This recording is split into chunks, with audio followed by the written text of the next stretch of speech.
Subscribe to our channel and press the bell icon for the latest updates.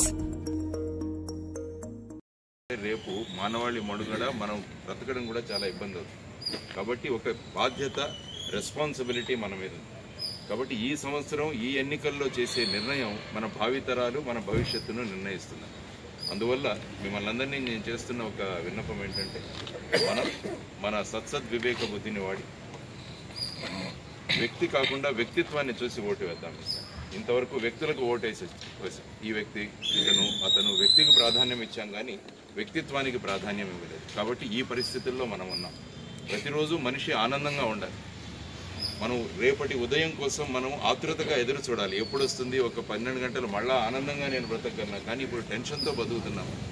మన property ఏమవుతుంది మన పిల్లవాళ్ళు ఏమవుతాను మన అమ్మాయి బయటికి వెళ్ళింది నీట్గా రాగలదా ఇటువంటి టెన్షన్స్తో బతుకుతున్నప్పుడు ఈ వాతావరణాన్ని మార్చడం చాలా ముఖ్యం అదే ఆయన అన్నారు మేధావులు కానీ మంచివాళ్ల మౌనం దేశానికి ప్రమాదకరం దుర్మార్గుడి ఆక్రందన కల్లా మంచివాడి మౌనం దేశానికి ప్రమాదకరం అన్నారు ఆలోచించే వాళ్ళం ఎప్పుడు మౌనం వహించకూడదు చాలా మంది నన్ను అన్నారు సార్ బురద సార్ రొచ్చు సార్ ఈ పాలిటిక్స్ సార్ మీరెందుకు సార్ బురదంతా అంటుకుంటుంది సార్ ఇదంతా అన్నారు బురదను శుభ్రం చేయాలంటే బురదలో దిగాల్సి వస్తుంది కాబట్టి అది చాలా ముఖ్యం కాబట్టి నేను నా కోసం కాదు 7 సంవత్సరాలు ఏ విధంగా మనకు ముఖ్యమో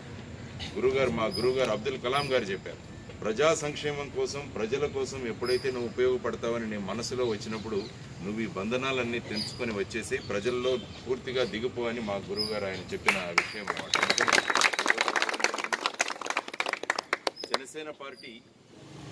ఒక మార్పు కోసం తీసుకొస్తున్నాం మా మేనిఫెస్టో కూడా మీకు మా కరపత్రాల్లో అందజేశాం విద్యా వైద్యం అన్నది చాలా ముఖ్యం మొన్న ఒక ఆటో డ్రైవర్ కనపడితే అతను అంటాడు సార్ నేను 15,000 సంపాదిస్తున్నారు దాంతో సగం పైగా నాకు విద్యకు వైద్యానికి వెళ్ళిపోతున్నాను నేను ఇలాగే ఉండిపోతున్నాను సార్ కాబట్టి వీళ్ళ స్థాయిని పెంచడం చాలా ముఖ్యం సమాజంలో అందరి స్థాయిని పెంచి ఒక స్థాయికి తీసుకురాగలిగితే అదే నిజమైన ప్రజాస్వామ్యం అని నేను నమ్ముతాను దానివల్ల ఈరోజు మీ అందరికీ చేస్తున్న విన్నపం ఏంటంటే మేము డబ్బులు ఖర్చు పెట్టాం మేము మనుషుల ఆరోగ్యాన్ని చెడిపోయేటట్టు మద్యాన్ని మేము పంచాం మేము ఫుల్ టైం పాలిటిక్స్ చేయడానికి వచ్చాం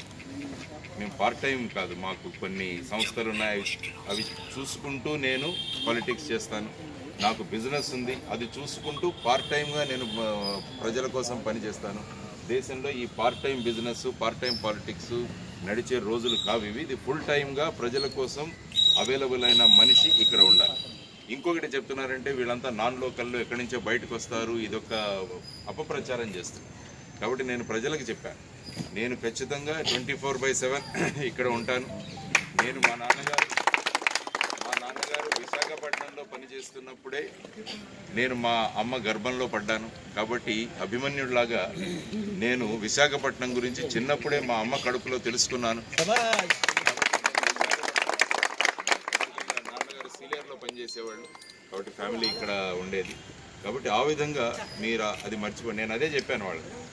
ఏప్రిల్ 12వ తారీఖు నేను ఇక్కడ కనిపిస్తాను మే 23, 24 కూడా కనిపిస్తాను 5 సంవత్సరాలు ఇక్కడే కనిపిస్తాను ప్రతిరోజు ఏం చేయబోతున్నాను అన్నది నా వెబ్సైట్లో పెడతాను తర్వాత విశాఖపట్నం కోసం ఏమేమి చేయబోతున్నాం అనేది కూడా నేను తయారు చేసి ఒక బాండ్ పేపర్ స్టాంప్ పేపర్లో రాసి మీ అందరికీ ఇస్తాను అది చేయకుంటే నన్ను కోర్టుకు తీసుకెళ్ళండి ఆ విధమైన నాకు ఆలోచించే వ్యక్తులు సమాజం కోసం ఆలోచించే వ్యక్తులు విశాఖపట్నంలో ఉన్నారు కాబట్టి ప్రాంతం మనది రాష్ట్రం మనది దేశం మనది అన్న భావాలు ఉన్నారు కాబట్టి అటువంటి మేధావులతో పనిచేయడం కూడా ఒక గొప్ప అనుభవం ముఖ్యంగా మేము అనుకుంటున్నది పొల్యూషన్ తర్వాత ఈ భూ కబ్జాలు ఆ తర్వాత వచ్చేసి మంచినీటి సమస్య చాలా ఉంది విశాఖపట్నంలో వీటిని మనం తొలగించడం ఆ తర్వాత ప్రత్యేకమైన ఏరియాలో ఉన్న సమస్యలను కూడా మనం తీసుకొని దాన్ని ముందుకు తీసుకెళ్దాం మీ అందరి సహాయ సహకార్యాలతో ఖచ్చితంగా మేము కలుద్దాం కానీ మీకు బ్యాలెట్ పేపర్ మీద కానీ ఈవీఎం మెషిన్ మీద కానీ నా పేరు వివి లక్ష్మీనారాయణ అని కనపడుతుంది నా అసలు పేరు వివి లక్ష్మీనారాయణ నన్ను జాయింట్ డైరెక్టర్గా పనిచేయడం వల్ల నన్ను జేడీ అంటారు కానీ ఇప్పుడు జాయింట్ డైరెక్టర్ నుంచి నేను జనతా దోస్త్ అయ్యాను జేడీ అది నాకు కనిపిస్తుంది ఈసారి అవకాశం ఏంటంటే ఫోటో కూడా ఈవీఎం మీద ఉంటుంది ఇంతకుముందు కేవలం గుర్తు మాత్రమే ఉండేది మా గుర్తు గాజు గ్లాసు స్టీల్ గ్లాస్ ఎందుకు తీసుకోలేదన్నారు? గాజు గ్లాస్ అంటే పారదర్శకానికి ఒక నిదర్శనం అన్నమాట. లోపల ఏ నిర్ణయాలు తీసుకున్నాం, ఎలా పని చేస్తున్నాం అన్న ట్రాన్స్పరెన్సీ ఏదైతే ఉందో దానికి మా గాజు గ్లాస్ గుర్తు. కాబట్టి మీరందరూ కాక మీ చుట్టుపక్కల వాళ్ళతో కూడా మన మార్పు కోసం, మనల్ని మనం గెలిపించుకోవడం కోసం జనసేనకు మాకు ఓట్లు వేయాలని చెప్పి మిమ్మల్ని మనస్ఫూర్తిగా కోరుకుంటున్నాను. Subscribe to our channel and press the bell icon for the latest updates.